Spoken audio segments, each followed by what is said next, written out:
Underneath the newfangled cortex, the brainstem, the limbic system, and the basal ganglia date back to the mastodons, the dinosaurs, and the first amphibians.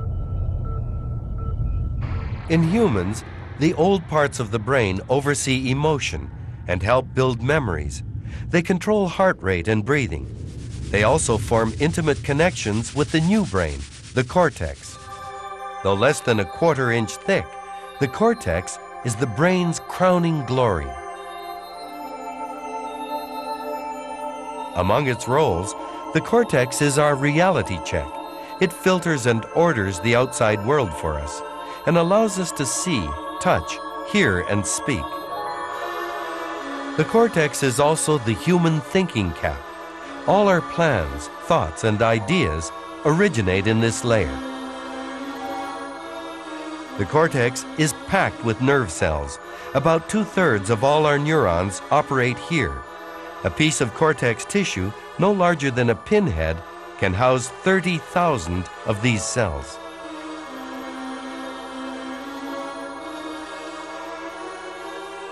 Each neuron has a job: to communicate with other neurons.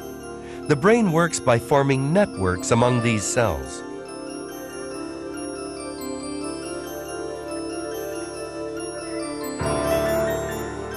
The long, spiny branches of the networks create a neural forest of astounding intricacy.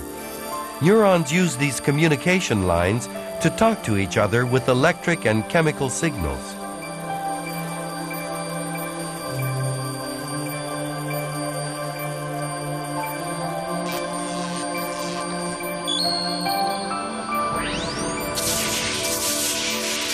Here under microscope are two neurons linking up. Though it may look like they fuse together, neurons don't actually touch each other. A closer look reveals that a tiny gap called the synapse separates their branches. This is where a message passes from one neuron to the next. The message comes from here, small sacs that store chemical molecules. When stimulated, these sacs release their molecules which cross the cell membrane into the synaptic gap. An electric zap allows this to happen. Meantime, the receiving neuron has special welcome sites for the incoming molecules. These receptor sites bind with the molecules. When they do, special gates open up. The gates let in a flood of charged particles, sodium and potassium ions, which start up a new electrical signal in the receiving neuron.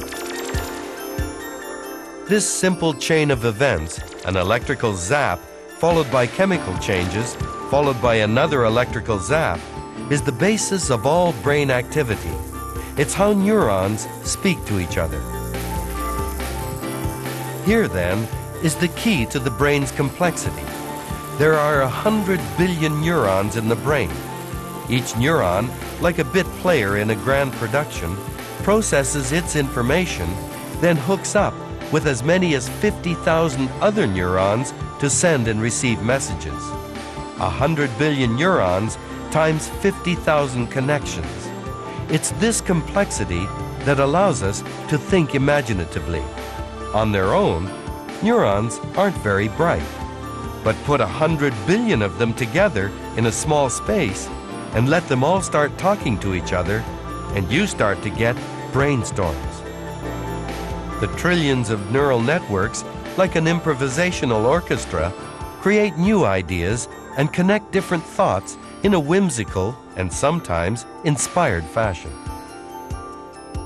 It's this impromptu ability to produce new things in our brains that allows us to progress, that quite simply takes us from here to here.